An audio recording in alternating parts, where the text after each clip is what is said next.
Bonjour, Julien Gossens, je dirige le plan de renaturation de la ville de Rouen, qui est une ville que sans doute vous connaissez, qui est proche d'où nous sommes ce soir.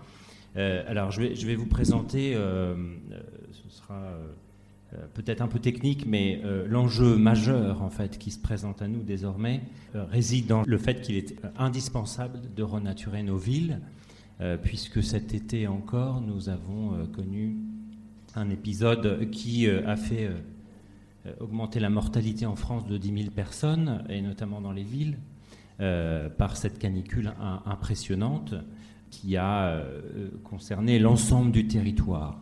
Alors aujourd'hui, je vais vous parler essentiellement du milieu urbain. Vous savez également que l'ensemble du territoire est concerné avec d'autres problématiques. Mais à travers ce plan, je vais essayer de vous exposer les enjeux pour pouvoir réussir la transformation urbaine. Alors, pourquoi un tel plan ? Nous, c'est un plan qui est issu d'une commande politique, puisque la crise aujourd'hui environnementale, elle est connue, elle est identifiée. Elle concerne l'ensemble du territoire et plus particulièrement l'Europe, puisque malheureusement, les dernières études montrent que l'Europe se réchauffe beaucoup plus vite que le reste de la planète. Donc, nous allons être confrontés très rapidement à des problématiques, notamment dans nos villes. Quelques chiffres derrière qui sont désormais assez documentés, connus, et qui démontre la crise dans laquelle nous entrons, qui est nommée l'Anthropocène par certains scientifiques. Aujourd'hui, la biodiversité est menacée et il ne faut pas l'écarter de nos milieux urbains. On pense souvent à la biodiversité dans les milieux naturels, bien sûr, dans nos campagnes, mais elle a également sa place, elle est également présente dans nos villes. Lorsque, à Rouen, on nous a commandé ce plan de renaturation, nous avons organisé de nombreuses études avant de mettre en œuvre effectivement le plan qui vise à transformer la cité. Ces outils, c'était un inventaire de la biodiversité parce que nous ne connaissions pas finalement les espèces qui fréquentaient la ville, mais également un plan paysage. Parce que la ville n'est pas un espace naturel. La ville est un espace où l'homme est très présent. L'homme occupe pratiquement l'ensemble du territoire et il est important de penser le paysage dans cette réflexion de transformation urbaine. D'autres chiffres qui n'apparaissent pas à l'écran, ce sont des chiffres issus de l'été 2022. Nous avons une station Météo France sur le site du Jardin des Plantes de la ville de Rouen, un jardin des plantes, un jardin botanique qui se situe sur la rive gauche de la ville. Et cette station Météo France permet de recenser l'ensemble des chiffres pour la rive sud de la ville. Que montrent ces chiffres ? C'est que nous avons battu tous les records encore cet été, alors que nous avions battu tous les records l'année dernière. La pluviométrie et la température moyenne restent finalement assez... ces deux éléments sont assez constants. C'est-à-dire que vous avez à peu près 800 mm d'eau de pluie sur une ville comme Rouen et vous avez une température moyenne qui évolue certes, mais peu. En revanche, ce qui est très intéressant d'observer dans ces relevés qui sont au quotidien, c'est que nous concentrons ce que l'on appelle les accidents climatiques sur les 5 dernières années. C'est-à-dire que cette répartition était assez homogène, à la fois des températures, mais également de la pluviométrie. Et ces 5 dernières années, nous concentrons tous les extrêmes, avec une température qui a atteint 43,2 degrés sur la station du Jardin des Plantes, donc un record jamais obtenu sur une ville dans un milieu tempéré. Il faut également resituer le contexte. Ces 43,2 ont été observés dans un jardin botanique, donc dans un milieu qui n'est pas complètement urbanisé, puisque le jardin, c'est 35 hectares qui sont végétalisés. Donc, avec derrière des relevés complémentaires en ville, Ces relevés sont assez effarants puisque nous avons atteint la température de 69 degrés au sol sur des zones en hypercentre, l'hypercentre-ville de Rouen, si vous le connaissez, proche du musée des Beaux-Arts, ce qui veut dire qu'à ces températures, eh bien, en fait, on déserte la ville. Et c'est ce que, effectivement, nous avions constaté avec les urbanistes, c'est-à-dire que ce jour de juillet, il n'y avait absolument plus personne en ville parce que c'est simple, on se réfugie dans des îlots de fraîcheur. Donc les enjeux sont majeurs. On a vu des mouvements pendulaires très importants à Paris cet été, des gens qui ont quitté en fait la ville. Bien sûr, il faut essayer de se projeter dans des températures qui atteindront facilement les 53 à 55 degrés dans le nord de la France dans les 20 prochaines années. Ce qui induit effectivement une transformation urbaine pour que nous puissions tout simplement continuer à vivre dans les villes. D'autres pays, ce plan de renaturation, aujourd'hui je vais vous parler de Rouen, mais l'ensemble des villes sont concernées. L'Espagne est très inquiète, très inquiète, parce que l'Espagne voit déjà des records impressionnants en ville, et ça inquiète puisque vous avez des populations en danger. Donc 10 000 personnes en surmortalité sur juillet-août en France, et en Espagne c'est bien plus. Donc il est important de transformer le milieu urbain pour que l'on puisse continuer à vivre dans nos villes. Alors, dans notre société, vous allez voir plusieurs termes. Dans l'actualité, on parle de renaturation ou de réensauvager.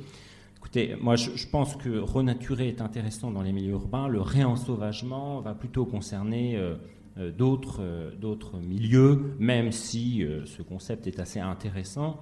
Le réensauvagement concerne plutôt finalement le fait de laisser la nature complètement réoccuper l'espace, alors que la renaturation, bien sûr, elle est accélérée et elle se fait par l'intervention de l'homme à travers de nombreuses opérations qui peuvent transformer l'espace.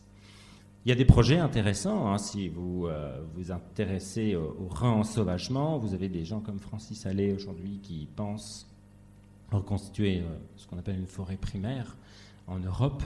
Une forêt primaire, c'est un cycle de 700 ans, donc il n'en existe plus, hormis quelques éclats en Pologne. Mais il est intéressant de voir ces expériences, car ce qui est très positif, c'est de constater un bénéfice très large pour la biodiversité lorsque l'on parle de réensauvagement. Dans un milieu urbain, bien sûr, il serait complètement assez absurde de dire nous vidons certains quartiers et on les ferme et il ne se passe plus rien. Et la nature reprend ses droits. Ce serait un peu complexe aujourd'hui, même s'il n'est pas impossible de s'autoriser à avoir quelques territoires sur lesquels nous pouvons expérimenter. Je vous en parlerai tout à l'heure, notamment sur ce qu'on appelle, nous, les coteaux boisés, où vous aviez des plans de gestion qui étaient imposés et où on se donne le droit, comme plan de gestion, de ne plus gérer, en fait, et de voir comment les choses se passent. L'un des points majeurs et essentiels de la renaturation, c'est l'encouragement et la restitution de l'ensemble d'une continuité. La biodiversité s'effondre aujourd'hui. Le phénomène majeur qui explique cet effondrement, c'est la fragmentation des milieux. Lorsque, dans le monde vivant, vous fragmentez les milieux, eh bien, le brassage génétique ne s'opère plus. Et donc, on a un appauvrissement génétique des espèces et donc, derrière, à terme, un certain effondrement. Donc, pour pouvoir encourager la nature en ville, il faut bien sûr restituer les continuités. Et les continuités, bien sûr, elles passent par les trames bleues, les trames brunes, les trames vertes, également, qui n'apparaissent pas à l'écran, les trames noires. Bien sûr que tout ce sujet est difficile à porter pour nos politiques, parce que, je vous donne un exemple concret, une trame noire, c'est s'autoriser à éteindre l'éclairage public la nuit dans des sociétés qui ont encore un regard et une relation à la nuit un peu parfois difficile, de danger, notamment en milieu urbain. Donc bien sûr, un plan de renaturation, lorsqu'il est proposé sur une ville, c'est très complexe, car il est nécessaire de l'accompagner auprès des citoyens afin que vous puissiez changer le territoire. Les bénéfices, eh bien écoutez, ils sont simples. Les bénéfices, c'est sur le climat, certes. C'est économique, c'est sur la santé et la biodiversité. Alors, Rouen est une ville située à un peu plus de 100 km de Caen, une ville historique qui s'est développée autour de la Seine, ce fleuve majeur, qui était parsemé de petites îles autrefois, et la ville s'est développée autour de ce fleuve qui avait vraiment une utilité forte, notamment sur la rive gauche, puisque vous aviez des zones inondables qui permettaient le développement d'agriculture spécifique telle que le maraîchage. La ville, elle s'est largement développée, elle s'est développée un peu partout, est, ouest, nord, sud, avec une contrainte majeure, c'est la géographie de cette ville, puisque cette ville, elle est entourée de coteaux et de grands massifs boisés.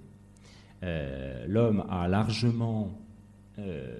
s'est largement approprié le fleuve pour le transformer, notamment sur ce passage, au moment de ce passage dans la ville, puisque l'activité portuaire est toujours importante pour cette cité. Donc on voit un tissu urbain qui se développe largement et qui est parfois contraint par la géographie naturelle du site. Alors aujourd'hui, la ville de Rouen, c'est quoi?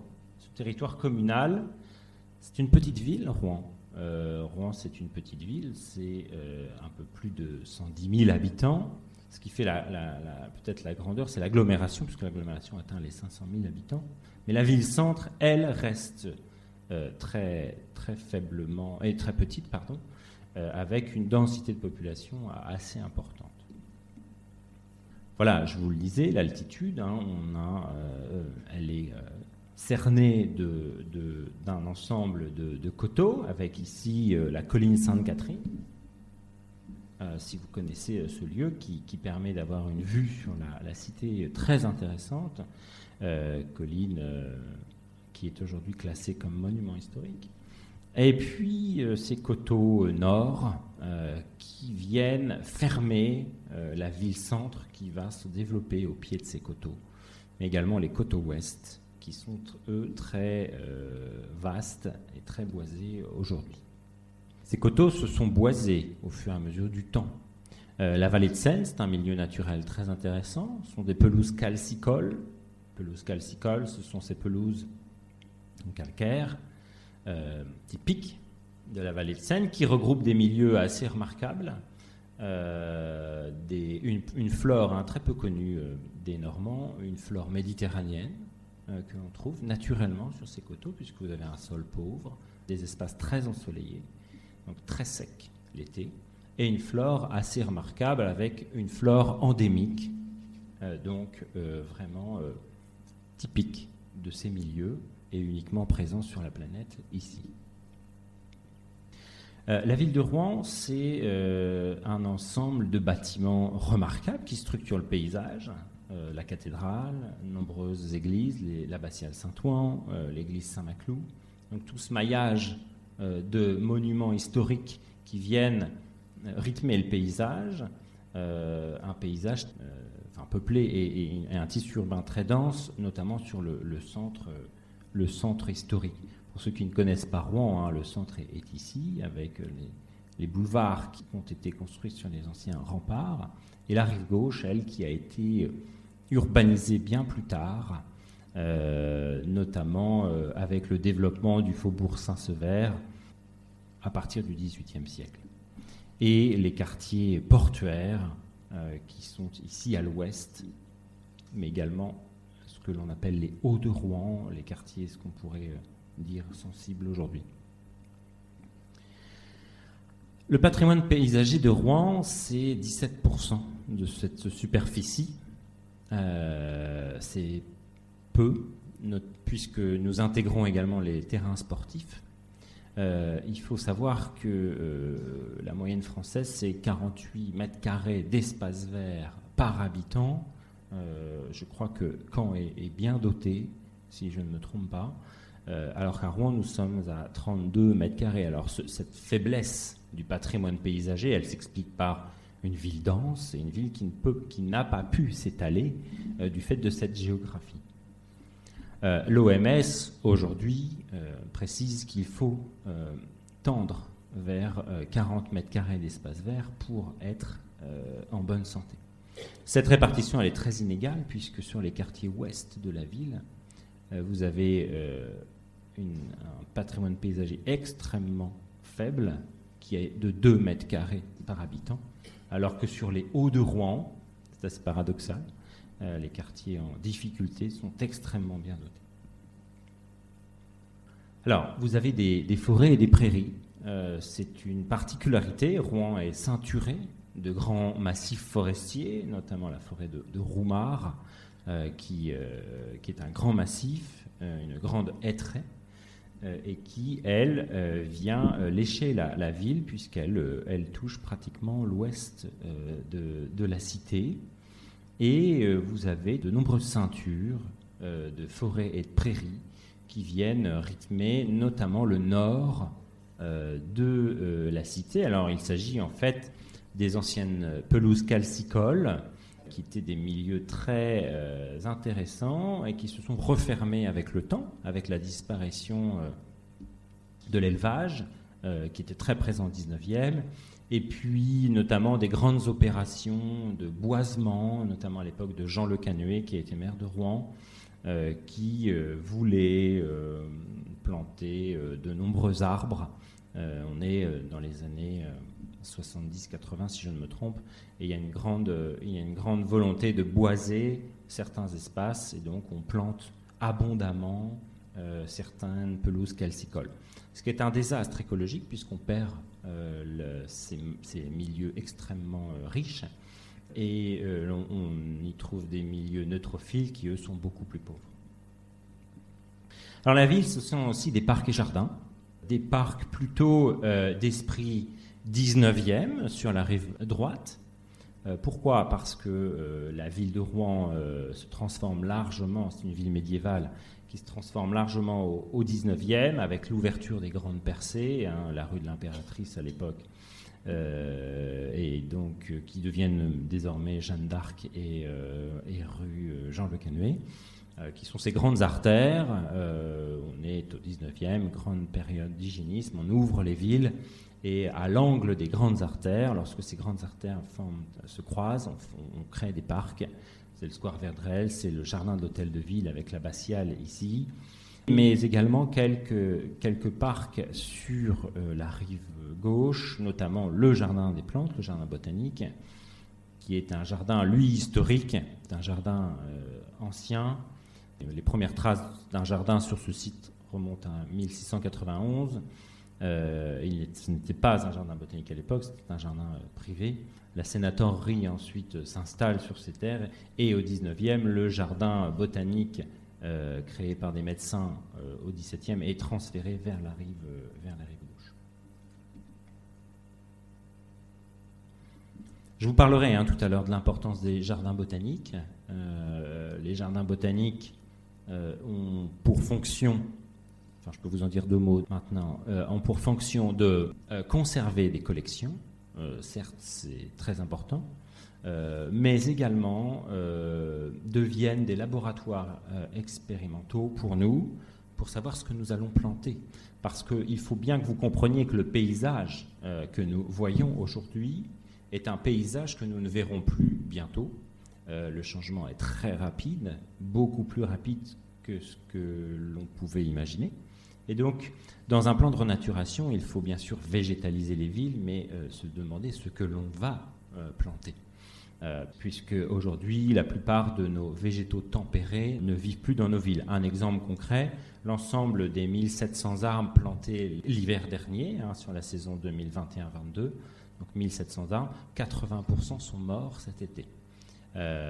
Donc, il est plus à démontrer que toute cette palette végétale qui vivaient sous des milieux tempérés vont évoluer, et bien sûr encore plus dans nos villes, puisque le climat et la chaleur, la réverbération des sols artificialisés est bien plus importante. Donc les jardins botaniques, via les réseaux des index séminum, donc ce sont ces banques de graines internationales, et le Jardin des plantes de Rouen est partie prenante dans cette banque de graines internationale, avec l'Université du Missouri aux États-Unis, permet effectivement d'échanger un patrimoine génétique important, et nous pouvons tester de nouvelles essences. Aujourd'hui, bien sûr, les palettes végétales méditerranéennes s'installent très bien dans nos villes. Après, il faut bien comprendre que cela a une incidence forte sur la biodiversité, puisque l'ensemble des cortèges faunistiques ne sont absolument pas habitués à ces végétaux. Les espaces sportifs entrent dans ce patrimoine vert dans notre ville de Rouen, mais attention, il faut bien préciser que les terrains sportifs sont très artificialisés, voire c'est un non-sens, puisque les terrains synthétiques sont des matières issus des filières du pétrole. Les cimetières, c'est très intéressant, car les cimetières sont à la fois des espaces verts présents dans nos villes, mais également, et c'est le cas à Rouen, possèdent une biodiversité très forte. Lorsque nous avons fait l'inventaire de la biodiversité de la ville de Rouen, les espèces les plus rares ont été identifiées dans les cimetières. Alors, cette notion d'espèce rare, elle est intéressante, mais je ne l'apprécie pas parce que dans notre époque, nous devons surtout penser à la nature ordinaire qui est la plus menacée. Et donc cette nature ordinaire est également très présente dans les cimetières. C'est fondamental de conserver ces espaces puisque un cimetière, finalement, pour la biodiversité, c'est quoi ? Ce sont des arbres et des pierres. Donc vous avez tout ce cortège faunistique qui vient s'installer, comme le ticodrome échelette, comme les gravelots, qui sont des espèces qui n'ont finalement rien à faire dans les milieux urbains. Mais ils trouvent une place et ils peuvent également se reproduire. En revanche, l'importance des cimetières, c'est la mutation. Les cimetières sont des zones qui ont très longtemps été traitées, car dans notre culture française, la représentation du cimetière, c'est cette succession de monuments dans des espaces minéralisés, souvent de gravier, alors que dans certains pays d'Europe, notamment en Europe du Nord, vous allez avoir des cimetières beaucoup plus végétalisés. La réglementation depuis juillet 2022 interdit désormais le traitement, notamment dans les cimetières. Donc il y a un vaste plan à Rouen de végétalisation des cimetières. Ce qui est difficile car les populations sont très sensibles. Lorsque vous allez au cimetière, ce n'est pas forcément de gaieté de cœur et donc il est difficile de transformer ces espaces qui sont souvent sensibles. Et donc, il est très important d'accompagner ces changements. Mais ils sont très présents, ils maillent la ville et il est fondamental de les conserver, notamment le patrimoine arboré qui est très riche. Vous avez également tout un cortège d'espaces verts qui sont des espaces dits d'accompagnement ou de jardins familiaux qui vont mailler l'ensemble du territoire. Mais repensez à ce que je vous disais tout à l'heure. Ce qu'il est important là à la lecture de ces cartographies, c'est que ce que l'on constate, c'est que l'ensemble du territoire est très fragmenté. Donc vous pouvez avoir un maillage d'espaces verts, c'est intéressant dans les villes, mais il est important de pouvoir les relier et c'est le sens de ce que je vous présenterai tout à l'heure. La renaturation des cours d'école, c'est plutôt annexe. Les villes, elles sont constituées d'alignements d'arbres. C'est un héritage important, notamment de cette représentation urbaine et ce développement urbain, notamment du 19e siècle. À Rouen, nous avons cette caractéristique, puisque l'ensemble des boulevards sont plantés de grands arbres. Alors on va y trouver du tilleul, du platane, rien de très rare. Mais l'avantage, c'est que ces végétaux vont apporter une ombre très importante. Dans le plan de renaturation que nous menons à Rouen, nous allons transformer l'ensemble des zones où se développent ces arbres. Pourquoi ? Car pour encourager la biodiversité, il est très important que nous ayons les 3 strates, c'est-à-dire la strate herbacée, arbustive et arborée. Lorsque ces 3 strates sont présentes, l'ensemble des scientifiques analysent les sujets et démontrent que la biodiversité est beaucoup plus présente. Et les échanges avec les sols se font. Donc la renaturation à Rouen passe par un grand plan de déminéralisation des sols. Vous aviez dans le plan du 19e des schémas un peu classiques, urbains, c'est-à-dire front bâti, trottoir, chaussée, trottoir, front bâti. Et ces trottoirs étaient parfois extrêmement larges et on y plantait ces arbres d'ornement.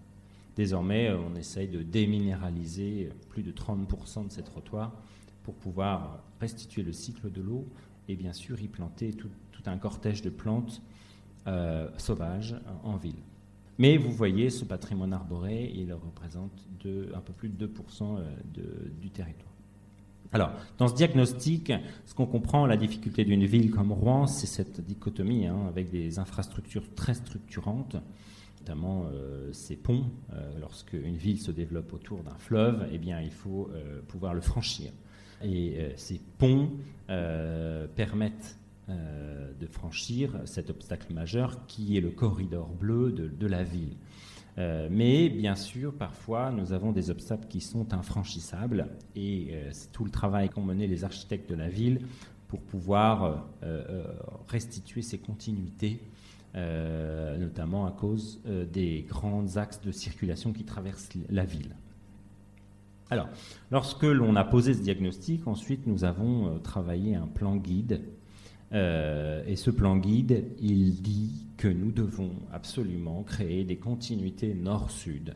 Pourquoi ? Parce que au nord, vous avez des grands massifs forestiers, tout comme au sud, et l'ensemble des collectivités qui entourent Rouen sont également très vertes. Et donc, il est important de pouvoir franchir ce territoire dans des continuités vertes.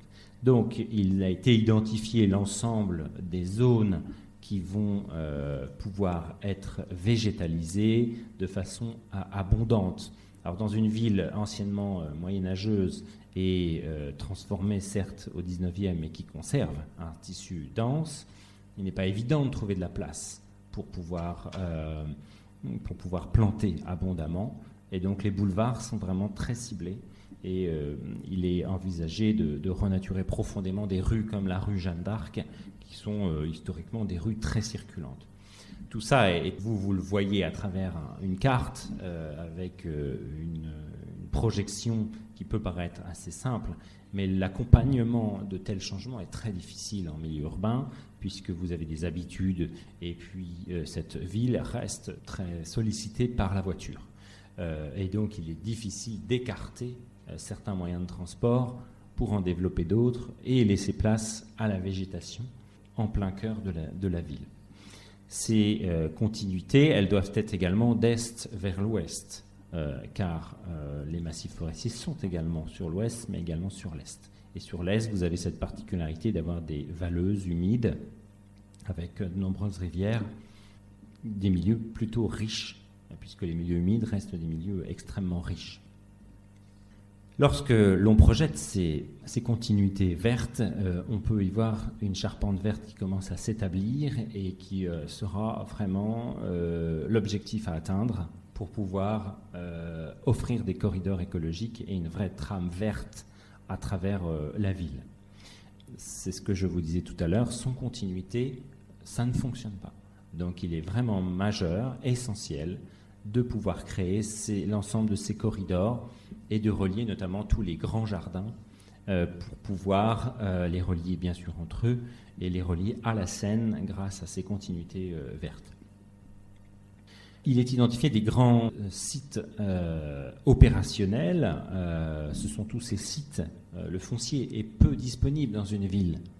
Et puis aujourd'hui, le foncier, il peut être très vite convoité, notamment pour la construction. Et aujourd'hui, la rentabilité pour une collectivité, à l'heure où l'argent public n'est pas abondante, c'est un sujet très délicat. L'achat de foncier pour une collectivité, c'est très cher. Et bien sûr, si vous transformez ce foncier en espace vert, ça va vous coûter. Ça coûtera à la collectivité, alors que bien sûr, si une opération immobilière va plutôt rapporter des recettes à la ville. Donc les politiques aujourd'hui sont confrontés à de réelles difficultés, puisqu'il y a cette volonté souvent d'étendre la ville, de la densifier, mais également de la rendre dans un équilibre financier. Les métiers des espaces verts coûtent très cher pour les collectivités et ne rapportent rien directement. Il faut voir cette rentabilité sur le long terme, puisque ça rejoint le concept de renaturation. Aujourd'hui, nous côtoyons encore nos villes. Bien sûr, demain, avec des températures extrêmes, le mouvement peut être dramatique pour les cités, c'est-à-dire qu'on peut les fuir. Donc l'investissement, il se calcule sur le long terme pour nos collectivités, et les politiques publiques doivent l'intégrer. Et donc ces sites opérationnels, ce sont des sites identifiés sur lesquels il y a des choix difficiles à faire pour nos femmes et nos hommes politiques, mais il faut le faire. Et là, à Rouen, vous avez tous les bords de Seine, ce qu'on appelle les quais hauts notamment, qui sont des autoroutes urbaines, et il faut envisager tout de même de pouvoir en fait, les rendre au milieu urbain et à une éventuelle nature en ville. L'ensemble dans la commande politique, la ville de Rouen, c'est 64 établissements scolaires, puisque la compétence communale, sont les écoles, et donc ces 64 établissements vont être renaturés complètement. Vous savez, vous fréquentez peut-être les écoles de votre ville ici à Caen. Une école, c'est souvent une cour assez aseptisée, quelques marronniers et un tapis de bitume, et puis c'est tout. Aujourd'hui, il a été travaillé sur ces 64 établissements rouennais, une transformation complète avec une végétalisation intense, comme vous pouvez, si vous connaissez un peu le modèle scolaire d'Europe du Nord, des espaces extrêmement verts, des potagers, des mares dans les écoles, des espaces en prairies sauvages qui ne sont pas gérés. Et donc sur les 64 établissements, une quinzaine ont déjà été renaturés. C'est très complexe à accompagner, puisque vous avez une forte résistance, non pas du corps enseignant, mais souvent des parents d'élèves qui se plaignent de retrouver leurs enfants sales le soir. Alors après, ça soulève d'autres questions. Qu'est-ce que la saleté ? Est-ce que la terre est sale ? Je ne sais pas. Est-ce qu'on peut également adapter notre mode de pratique et d'usage d'une cour d'école ? En Europe du Nord ou même en Allemagne, chez nos voisins allemands, dans les halls d'école, vous avez un casier où les enfants se changent pour aller dans une cour de récréation. Tout ça pour vous dire que la renaturation interroge nos usages et nos pratiques dans la ville. Et il faut vraiment accompagner tous ces changements pour ne pas brusquer les populations. Ce sont toujours d'autres sites d'opportunités majeures sur lesquels l'enjeu est très fort. Des quartiers tels que le quartier Flaubert, qui est malheureusement connu puisqu'à proximité de Lubrizol, l'usine qui a brûlé il y a quelques années, un quartier nouveau qui regroupera à peu près 25 000 logements. Et là, l'objectif est d'atteindre 60% de cet espace public qui entourera les immeubles, qui seront végétalisés abondamment avec des gestions différenciées. La renaturation soulève vraiment la question de la gestion de l'espace public. Nous sommes dans une culture où effectivement nos jardiniers passaient 16 fois la tondeuse par an, soufflaient toutes les feuilles, ramassaient tout, donc finalement aseptiser l'espace. Aujourd'hui, nous ne tondons plus que 15% de nos pelouses à Rouen, ce qui n'est pas sans critique, certes, puisque vous imaginez bien que certains usagers ne comprennent pas ce changement de pratique. Mais grâce à ce changement, nous avons vu les lépidoptères augmenter de plus de 11%. Donc les lépidoptères sont tous ces cortèges de papillons, notamment, de 11% sur le territoire en 2 ans. Donc un bond de 11%, c'est déjà un bon signal. Nous avons intégré des écologues dans les services pour pouvoir vraiment étudier la transformation du territoire et les impacts. Vous voyez que la résilience d'un territoire, même s'il est urbain, cela peut être très rapide, avec ces chiffres qui montrent qu'en une dizaine d'années, vous pouvez obtenir de très bons résultats sur un territoire tel que celui de la ville de Rouen. Si je fais une synthèse de tout ce que je viens de vous dire, on voit un schéma déjà se dessiner. avec de grandes poches qui seront de grands réservoirs, les quartiers ouest, les quartiers Flaubert, les quartiers Saint-Sever, les quartiers de la Nouvelle Gare, les quartiers du bassin Saint-Gervais. Donc tout ça seront de grands projets urbains avec une composante paysagère forte et environnementale. Ces sites d'opportunité, l'ensemble des boulevards végétalisés avec ces 3 strates et l'ensemble des jardins reliés. Donc cette charpente verte, elle va permettre d'éviter la fragmentation du milieu urbain et donc nous espérons vraiment enrayer ces 30% de chute de la biodiversité sur un territoire tel que celui de Rouen. Là, vous avez une cartographie qui s'arrête au seul périmètre administratif de la ville de Rouen. Nous travaillons bien sûr avec les services métropolitains puisque la ville de Rouen est une métropole et nous souhaitons continuer parce que la biodiversité ne s'arrête pas aux limites administratives d'une ville, vous comprendrez bien, et il est important de pouvoir étendre cette réflexion sur un territoire bien plus large qui recoupe ici 71 communes.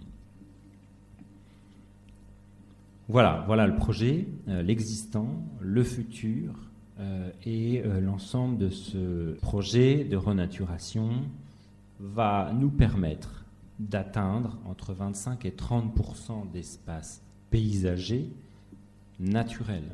J'insiste, puisque ce projet s'accompagne d'une gestion complètement différenciée de l'espace paysager.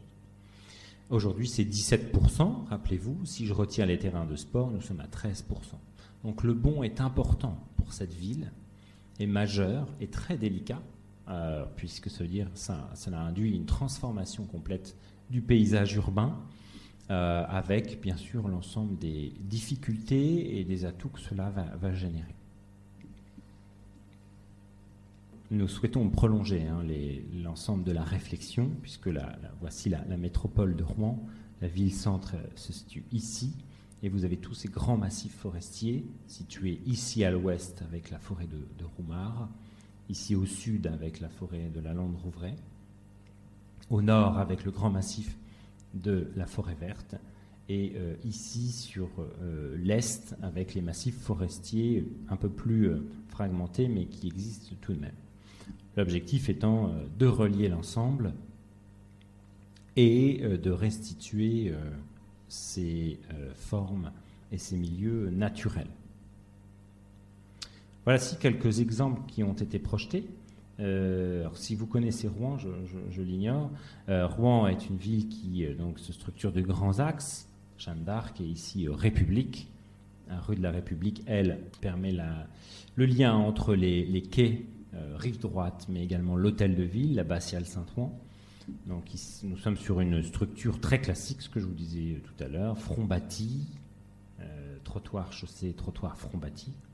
Et donc l'objectif est de supprimer une partie des zones circulées pour y planter abondamment une végétation sauvage.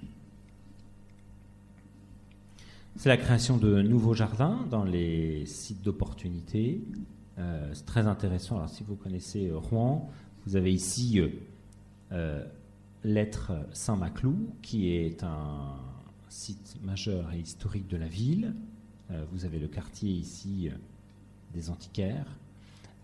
Ici, vous aviez d'anciennes constructions qui ont disparu et des algécos qui ont été installés il y a quelques années pour y installer l'école des Beaux-Arts qui, elle, occupait également l'Être Saint-Maclou.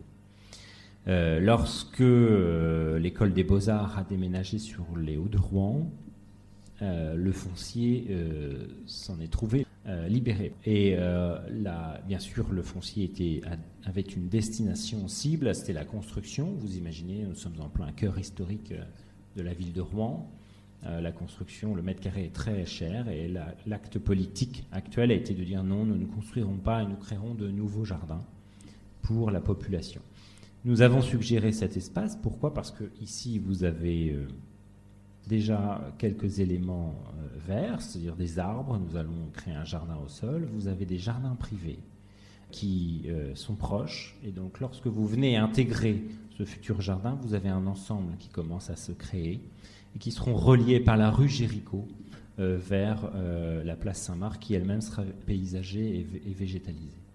Donc vous voyez que choisir l'emplacement d'un nouveau jardin dans un plan de renaturation, c'est certes un acte politique fort, puisqu'il y a une volonté de ne pas dédier le foncier à de la construction, mais plutôt à un espace paysager,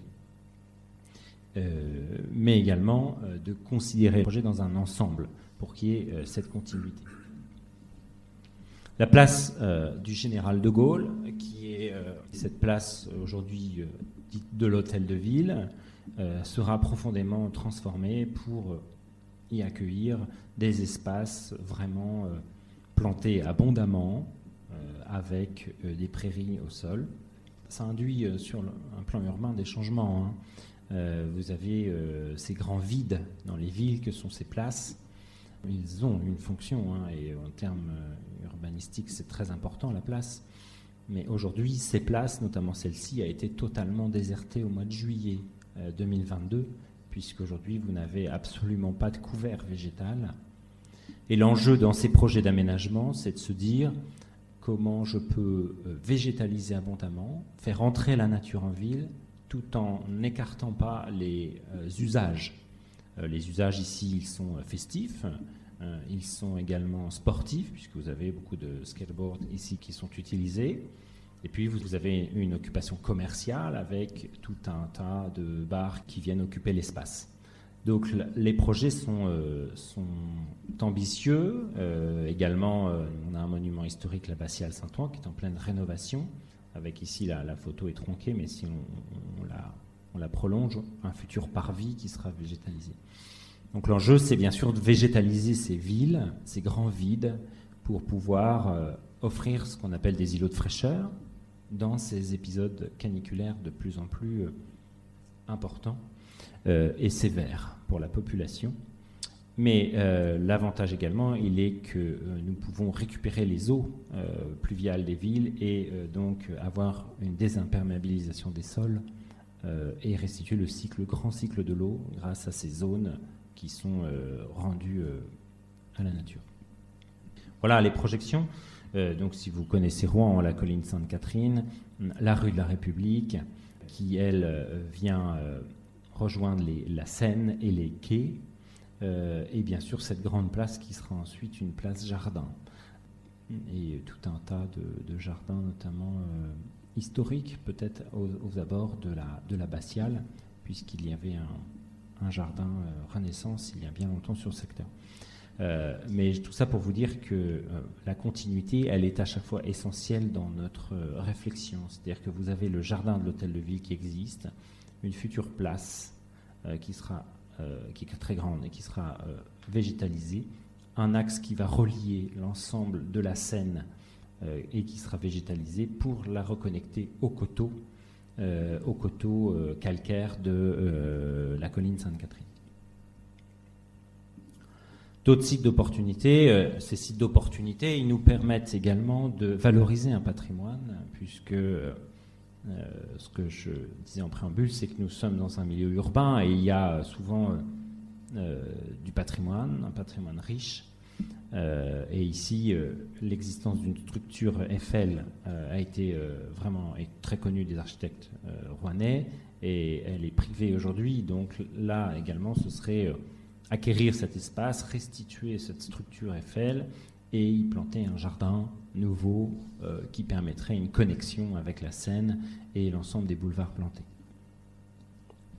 Les quais, si vous connaissez les quais de Rouen, les quais notamment rive droite, c'est ce qu'on appelle une autoroute urbaine, puisque vous avez sur les quais bas une ligne de chemin de fer, une deux voies couverte et en haut 6 voies de circulation. Donc cela est un vrai obstacle urbain, puisque ça ne permet pas de relier le tissu urbain du centre au fleuve. Et donc les quais, c'est un enjeu majeur, tout comme ça l'a été sur les quais bas rive gauche, de reconquérir ces espaces pour pouvoir y installer des jardins, y installer des espaces d'agriculture urbaine, parce qu'on en a peu parlé, mais ces grands espaces le permettent, la plantation de vergers, la plantation une grande serre de production, puisqu'il faut savoir qu'au XIXe siècle, Rouen était presque autonome dans son alimentation, puisque 90% de ce que consommaient les Rouennais était produit sur le territoire de la ville ou les environs. 90%, aujourd'hui c'est 1%. Donc il est important de pouvoir dédier à nouveau certains espaces à ce sujet de l'agriculture urbaine, qui font polémique, puisque de nombreuses personnes s'insurgent en disant que ce sont des projets bobos, mais il faut bien comprendre que l'enjeu est très important. Il faut voir des villes comme à Cuba qui sont à nouveau autonomes en agriculture et en alimentation. Donc les filières, elles se structurent, elles existent, elles commencent à s'installer sur l'ancien champ de course de la rive gauche de la ville. Et bien sûr, tous ces grands sites d'opportunité doivent pouvoir accueillir ces espaces. Un exemple, Düsseldorf en Allemagne, qui était exactement dans le même contexte urbanistique que Rouen, c'est-à-dire un front bâti, des autoroutes urbaines et bien sûr l'eau, la présence de l'eau. Et cette fracture due à la voiture a été complètement abandonnée, retravaillée pour offrir un caractère beaucoup plus de jardin à la ville, ce qui permet également d'installer pour nous de grandes collections végétales. La ville de Nice, en France, l'a fait, avec cette transformation de cette grande coulée verte. Et la ville de Nice a fait le choix d'y installer ces collections végétales. Donc c'est très important de pouvoir avoir ces grands espaces qui sont transformés, qui se végétalisent et qui deviennent des lieux d'expérience, parce que les collections végétales nous permettent de voir ce que l'on pourra planter demain. Nous abandonnons concrètement le Fagus sylvatica pour y planter désormais le Fagus orientalis, et cela permet d'offrir une pérennité au patrimoine végétal. Voilà, je reparle brièvement de l'agriculture urbaine et de cette place. Ici, vous avez une place dite du Boulingrin à Rouen, qui est un parking, et donc il est proposé d'y construire des serres de production, les serres qui pourraient produire largement de quantités très importantes d'où l'intérêt aussi d'avoir des filières économiques qui peuvent se développer dans nos centres urbains, des filières économiques nouvelles. La végétalisation des ponts est quelque chose sur lequel nous travaillons beaucoup. Nos amis anglais l'ont beaucoup fait. Ici, on est plus peut-être sur le symbole et également sur le geste artistique qui peut être créé. Il a été commandé par le maire de Rouen, un projet qu'il appelle Nature et Culture. Il ne souhaite pas que cette ville soit renaturée sans y faire intervenir l'art et la présence de l'œuvre artistique dans l'espace urbain. Et donc les ponts, certes, peuvent accentuer cette continuité écologique, mais soyons raisonnables, cela est assez anecdotique. Ici, on est vraiment sur le symbole, et pourquoi pas rendre certains ponts à la vie urbaine telle qu'elle peut être pratiquée autrement, notamment comme dans les pays du Nord. Voilà d'autres places, un jardin qui va très vite voir le jour. On est ici sur ce qu'on appelle la halle aux toiles. Vous avez ici, donc on revient sur le centre-ville, les immeubles reconstruction. Je vous rappelle que Rouen a été largement bombardé en août 1944, et donc vous avez ici la Seine, cette fameuse autoroute urbaine, et ici vous avez aujourd'hui un parking aérien, et donc aujourd'hui un jardin sera créé dans les 3 ans qui arrivent. Je ne vais pas m'attarder sur ces sujets-là parce que je vous en ai déjà un peu parlé. Aujourd'hui, une renaturation d'un espace urbain, c'est bien sûr des outils. C'est un atlas de la biodiversité communale, puisqu'il faut connaître les espèces qui fréquentent nos villes afin de pouvoir adapter notre action. C'est bien sûr un outil juridique, le PLUI, qui permet de protéger certains espaces, de modifier la destination aussi de certains autres espaces. C'est l'acquisition foncière, je vous en ai parlé, qui est un acte politique difficile dans la période financière dans laquelle nous sommes.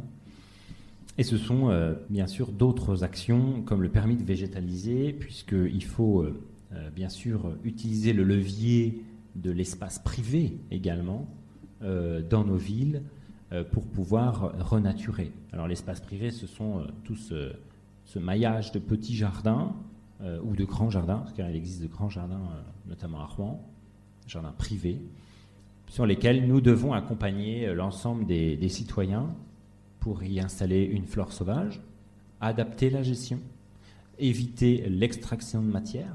L'un des plus grands délires de notre époque, c'est... je ne sais pas comment ça se passe à Caen, mais nous, c'est le lundi soir, à Rouen, tous les gens sortent leur sac de déchets verts. Ça coûte très cher à la collectivité, extrêmement cher à la collectivité. Et c'est un non-sens écologique puisqu'on extrait la matière du sol. Réutilisons les déchets de tonte, réutilisons les feuilles mortes, réutilisons l'ensemble des déchets verts au lieu d'aller acheter du terreau très cher. Voilà, renaturer, c'est l'ensemble de ces actions par petites touches. C'est conforter l'existant, c'est l'achat du foncier et c'est créer l'ensemble de toutes pièces, certains grands projets. Toutes ces actions permettent d'avoir une action cohérente sur le territoire, comme l'ont fait certaines villes. Déjà, l'exemple le plus intéressant, si vous vous intéressez à ce sujet, c'est la ville de Vancouver au Canada qui a accompagné depuis maintenant 20 ans un grand plan de renaturation. Et on a des résultats assez incroyables. Bien sûr, c'est accompagner les publics, acculturer. Nous sommes encore dans une société où la nature peut faire peur, peut interroger. Il faut bien sûr complètement acculturer les publics pour que nous puissions réussir cette transformation de l'espace urbain. Voilà, j'en ai terminé. Merci.